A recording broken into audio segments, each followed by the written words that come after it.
Hi, let's calculate the IVC of this stock. So for the calculation of IVC, we required some essential inputs. तो पहला आ जाता है share holding equity, second पे है share outstanding, third पे है dividend, fourth पे है ग्रोथ, फिफ्थ पे है रिटर्न ऑन इक्विटी, सिक्स्थ पे है discount and margin of safety. To calculate the IVC of the stock, we have to perform some calculation in 5 steps. Step first, future value of stockholder equity. Step second, divide by the number of share. Step third, multiply by return on equity.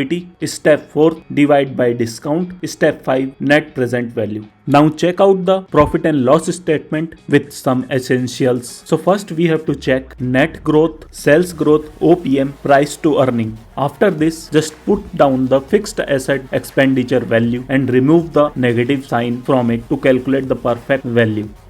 Now we required some ratios which are very essential for the calculation of IVC in the valuation of the company. So let's calculate it one by one. EBITDA margin, gross profit margin, EBIT margin, return on equity, net profit margin, EPS, DU point on return on equity, net profit margin, sales, total asset, financial leverage, DU point ROA, net profit margin, sales and total asset, and also include the valuation metrics, price to earning, price to book, price to cash flow, price to sales, enterprise value, EV upon EBITDA.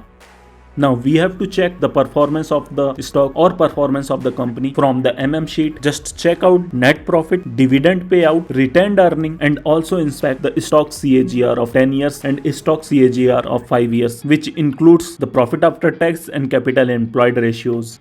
Now it is very important to check whether the company have the cash flow or not. So for that you have to check the free cash flow ratio or growth 1 to 5 years of the company, and the most important, cash and bank balance of the company, investment ratio and investment of the company, debt ratio and debt of the company, which help you to find out whether the company is suitable for investment or not. With the Buffett indicator, you have to check out average sustainable PE after applying the ratios, and you have to check the current PE of the stock and compare it from average sustainable PE. Now to calculate the IVC, just follow the 5 steps. Step 1, fair value of stockholder equity. Step 2, divide by the number of share. Step 3, multiply by ROE, that means return on equity. Step 4, divide by discount. Step 5, net present value. Most important, don't forget to apply the margin of safety. अगर आप भी चाहते हैं ऐसे ही आप किसी भी Indian company का इंट्रिंसिक वैल्यू फाइंड आउट करना, तो आप डाउनलोड कर सकते हैं इंट्रिंसिक वैल्यू शीट, ताकि आप भी फाइंड आउट कर सकें बेस्ट कंपनी जो कि आपको अच्छे मूवमेंट और अच्छे स्विंग प्रोवाइड कर सकते हैं. So thank you for watching. We will meet you in the next video and find out the best stock and the valuation of IVC with the help of IVC calculator. See you soon. Bye bye.